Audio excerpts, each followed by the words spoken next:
Nasa malayo ba ngayon ang mahal mo? At bihira na lang ba siyang tumatawag o kumukontak sa'yo?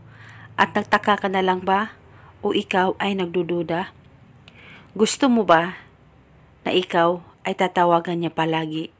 Yung para bang hindi talaga siya mapapakali kung ikaw ay hindi niya nakakausap, malayo o malapit man kayo sa isa't isa? I-try niyo po itong spell na ituturo ko sa inyo. Dapat kayo ay palaging buo ang tiwala at buo ang loob sa paggawa nito. In just 3 minutes, tatawag ang partner mo sa'yo. Kahit gaano pa siya kalayo sa'yo. Basta tiwala lang.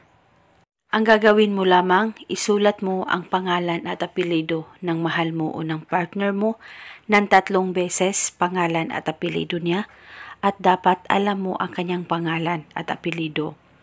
At pagkatapos, kumuha ka lamang ng pula o puti na kandila at sindihan mo lamang ito. At pagkatapos, patakan mo lamang ang pangalan niya na nakasulat sa papel kahit ilang patak, basta patakan mo ang pangalan at apelido niya. At habang pinapatakan mo ang pangalan niya sa kandila, ay sabay mo banggitin ang spell na ito. Ikaw ay tatawag at magpaparamdam sa akin ngayon mismo.